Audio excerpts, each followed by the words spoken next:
Hey guys, today I want to share with you the process I go through to make sure I get the right spokes for my Alfine 8 conversion. Now in an earlier video I went in and talked about the parts that I needed for that conversion. I did not talk about the spoke lengths in that video, and the reason is the process I go through is pretty detailed and I thought it would be interesting to share it with you. So let's get into it. So it's very important to have the correct spoke lengths. First of all, you can't build a wheel without the right length. Second, if you get them too long, they'll stick up and stick into the tube and cause it to puncture. And if they're too short, the nipple will break and you'll have, wheel problems. The essential things you need to determine the spoke length is, first of all, you got to have some parameters for the wheel. Next thing you need are the dimensions of the hub, then the rim dimensions, and basically that's the ERD. And then you need a program to do the spoke length calculation. Now in terms of the wheel parameters, obviously you need to know the number of spokes. Second thing you need to know is the lacing pattern, and most wheels are either 2-cross or 3-cross. Third thing you need to know is whether the rim is going to be symmetrical or asymmetrical. If it's symmetrical, you don't need any other information, but if it's asymmetrical, you need to know the length of the offset. And then the last thing you need to know is if the wheel is going to be offset from the center line of the bike. Now, in my Alfine 8 conversion, obviously 32 spokes. The cross pattern is going to be 2. I'm using a symmetrical rim, and there's no frame offset. Now, a word about the rib and the hub dimensions. The good news is most manufacturers provide details of the dimensions. The bad news is a lot of times that information is not exactly correct, and it's incorrect to the point it could affect your wheel build. So what I do, I take the manufacturer information and then I do my own calculations, and once I fully understand the numbers, then I decide which numbers I'm going to put into the model to do the calculation. Now let's talk about the hub dimensions. Basically I get the vendor dimensions, and then I take my caliper, or you could use another tool, but I use a caliper, and I go in and I make some measurements. And what I ultimately am trying to determine is the spoke hole diameter, and in most cases that's 2.6 or 2.9.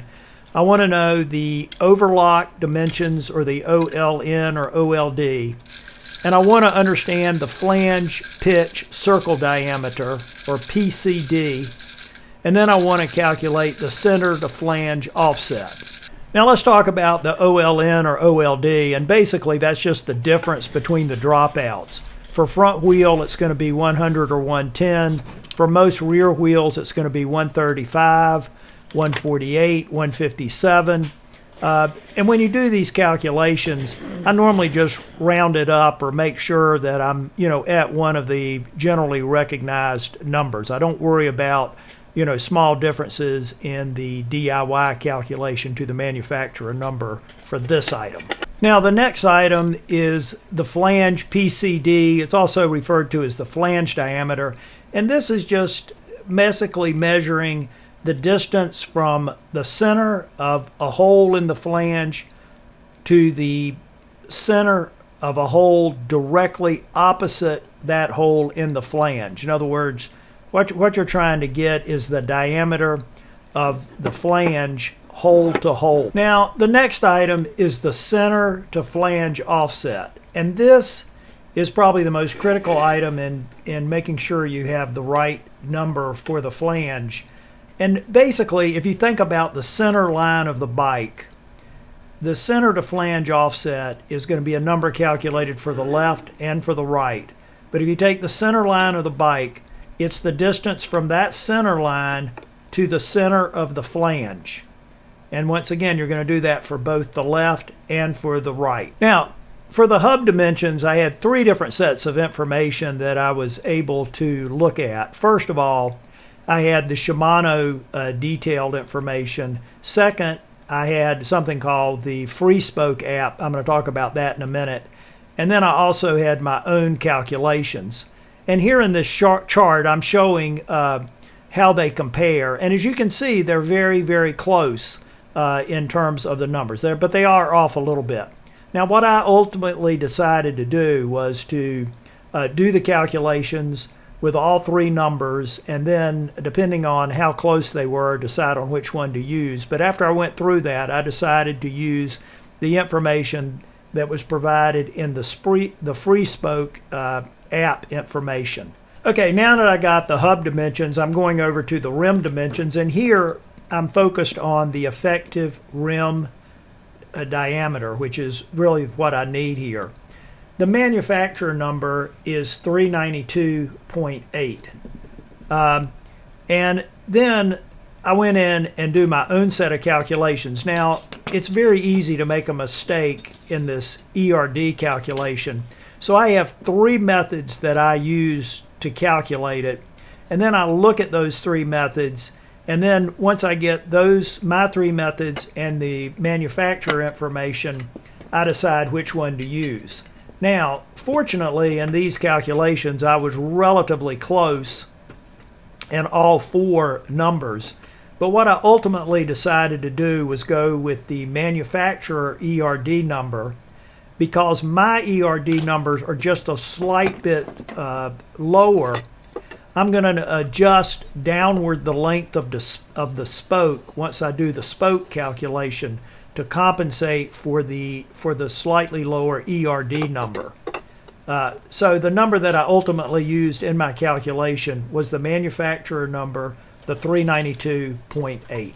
It's important to note that I have a separate video that shows exactly how to do the three ERD calculations that I do to verify the manufacturer number. They're too detailed to go into here, but I will show a picture of the video, and you can find it as a part of my overall videos on how I do the ERD calculation. Now that I have all the data, I'm ready to do the calculation, and basically I use a spoke calculator called Free Spoke, and I also have set up on a spreadsheet my own calculation using the same formulas and same data as the Free Spoke app. Now, I do the calculations in both programs, and what I found is by putting them in two separate programs, it really forces me to understand the details of the numbers and the details of the calculations.